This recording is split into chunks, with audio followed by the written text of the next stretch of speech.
Kumusta mga bata? Ang asignaturang pag-aaralan natin ay Math at tayo ay nasa ikalimang linggo na. Ang ating aralin ay Reading and Writing Unit Fraction. Ang araling ito ay makakatulong sa iyo upang mabasa at maisulat ng maayos ang mga unit fraction. Halina't subukan nating sagutin ang pagsasanay na ito. Basahin ang mga sumusunod na halimbawa ng unit fraction.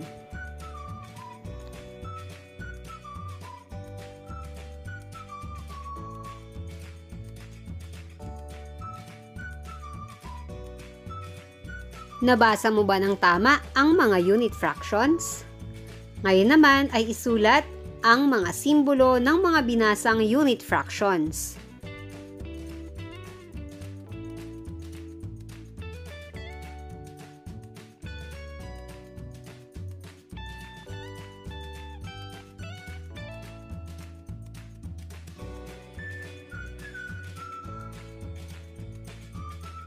Naisulat mo ba ng tama? Mahusay! Halina't balikan natin ang nakaraang aralin. Alin sa mga sumusunod ang paglalarawan na nagpapakita ng unit fraction?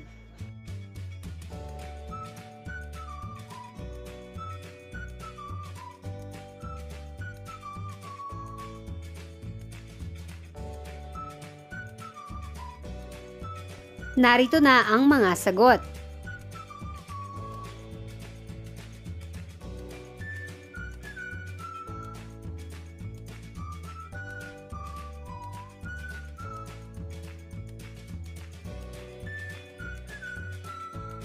Ating balikan ang kahulugan ng fraction. Ang fraction o hating bilang ang ginagamit upang maipakita ang bahagi ng isang buo o grupo. Ito ay binubuo ng numerator at denominator. Masdan mo ang ilustrasyon. Ilan ang bahaging may kulay? Tama, isa ang bahaging may kulay. Ilan naman ang kabuuang bahagi ng bilog?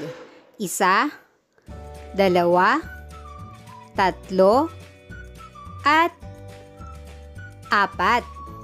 Mayroong apat na bahagi ang bilog.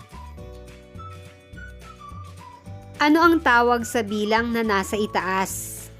Ito ay ang tinatawag na numerator. Ito ang bahagi ng kabuuan. Makikita sa itaas na bahagi ng linya. Ang nasa ibaba naman ay ang denominator. Bilang ng kabuuan, makikita sa ibabang bahagi ng linya. Ano naman ang tinatawag na unit fraction? Masdan mo ang mga ilustrasyon. Makikita natin sa mga halimbawang ito na isang bahagi ng kabuuan ang may kulay.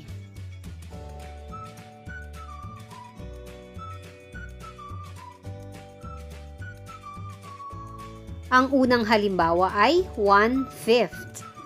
Ang pangalawa ay 1/7. At ang panghuli ay 1/2.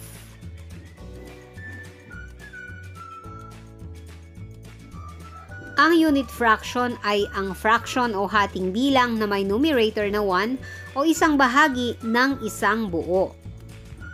Makikita natin na ang numerator ng bawat fraction ay 1 o isa. Hindi ba't napakadaling tandaan mga bata? Kapag ang numerator ay 1, ito ay nangangahulugang unit fraction.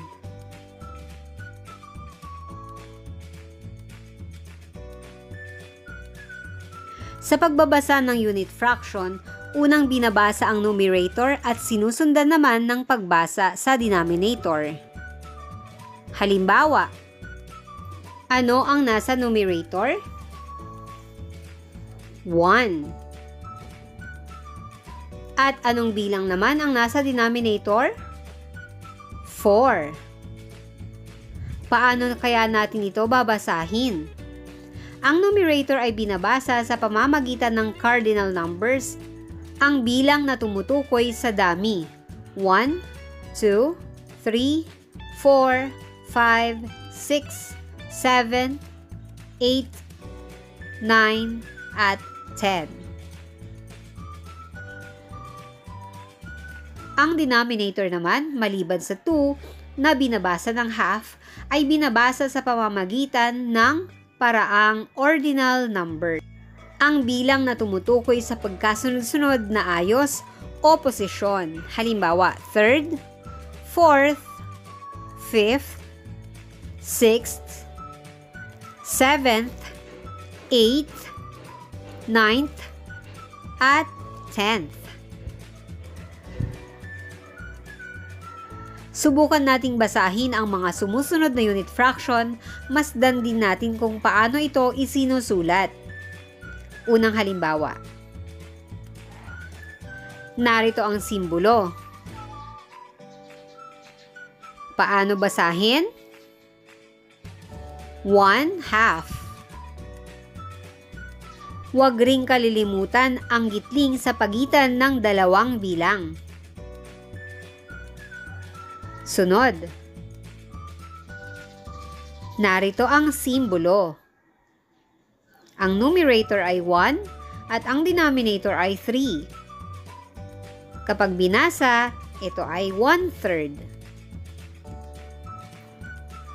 Kasunod na halimbawa, ang simbolo ay, ang numerator ay 1, ang denominator ay 4. Binabasa itong 1/4.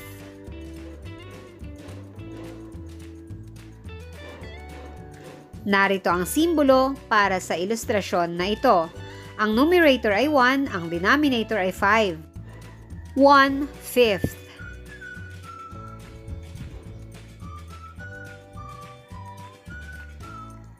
Ang simbolo, ang numerator ay 1, denominator ay 6.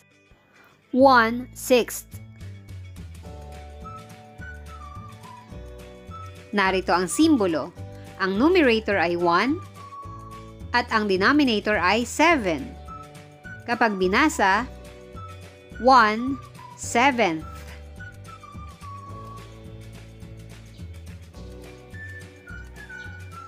Ang simbolo, ang numerator ay 1 at ang denominator ay 8.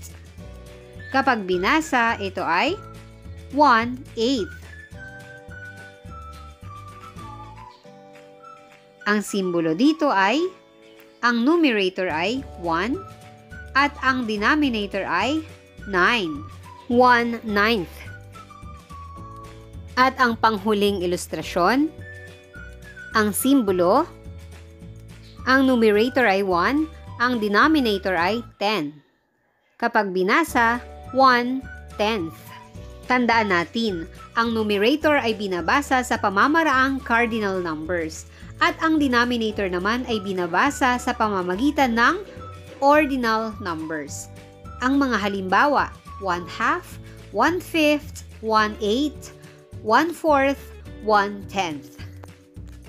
Ngayon ay dumako na tayo sa mga pagsasanay. Basahin ng malakas ang mga sumusunod na unit fractions.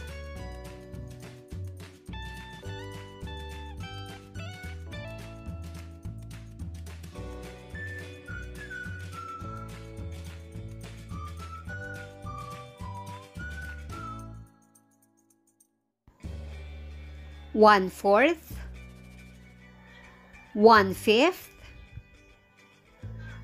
1/9, at 1/10. Narito pa ang iba pang pagsasanay. Tukuyin ang unit fraction na nakasulat sa tabi ng bawat bilang. Unang bilang, 1/2. Ang sagot ay titik A. Pangalawa, 1/3. Ang sagot ay titik C. Pangatlo, 1/7. Ang sagot ay titik B. Para sa iba pang pagsasanay, masdan ang mga simbolo at larawan. Tukuyin kung anong unit fraction ang mga ito. 1/2.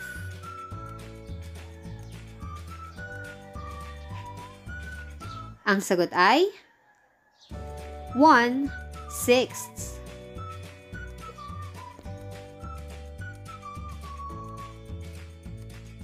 Ang sagot ay 1/4.